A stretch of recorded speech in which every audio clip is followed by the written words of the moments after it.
Thanks for coming back. Okay, so we left off with Mrs. Brisbane was in the classroom and she just had Mr. Morales come in and he asked her, did she have a good party? So we're picking up on page 63. Very, she answered. Somehow your friend over there got a hold of a ghost costume and won the prize. See, I told you he'd add a lot to your classroom, he said with a smile.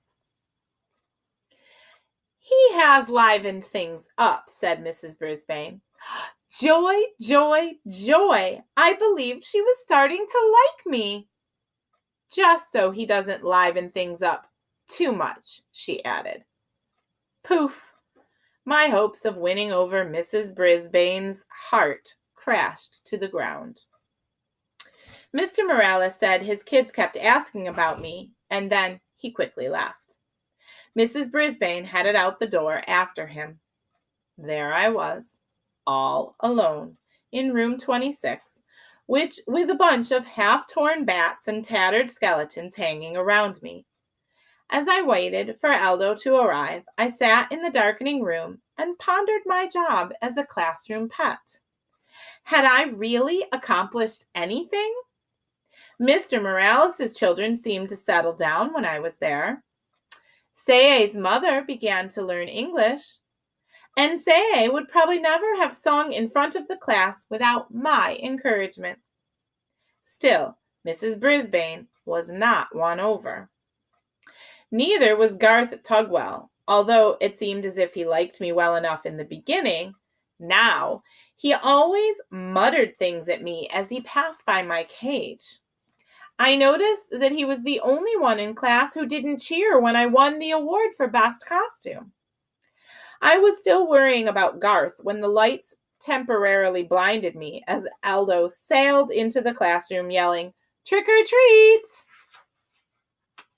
He was wearing his usual work shirt, dark pants, and heavy shoes. But on his face, he wore huge glasses with a bulbous nose attached. The center of the glasses had giant eyeballs painted on with circles of red veins. His floppy mustache drooped out from under the nose. Great costume, I squeaked. Hey, what's this? Aldo rushed forward to examine my blue ribbon. Best costume? For a fur coat? I'll have to ask Richie about that, he said. Aldo reached into his lunchbox and pulled out a juicy slice of apple. I've got a special Halloween treat for you, Humphrey, 'cause I'm very, very happy tonight, he said. I grabbed the apple and began nibbling as Aldo pulled his chair up close to my cage. You see, I went to the Moonlighters Club. You remember the club in that ad that I found on the projector? I squeaked an excited yes. And I met a real nice girl there named Maria. She works all night at the bakery, so tomorrow we're going out on a date, lunch, and a movie. Aldo leaned back in his chair. She's a real nice girl.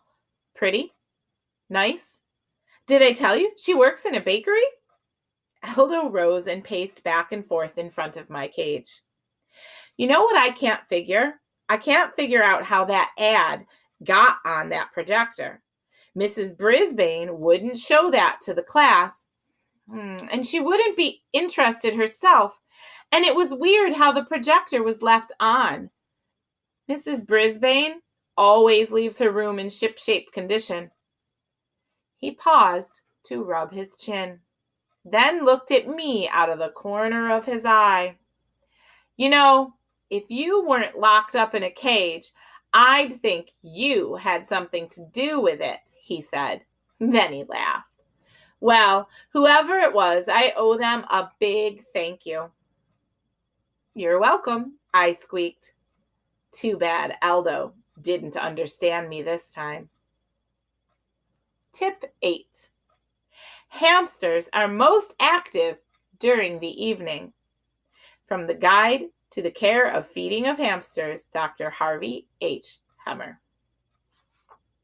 All right, I hope you're enjoying all the adventures with Humphrey in the classroom. Continue reading. Chapter 9 comes next, and someone else will share that with you. Enjoy your night.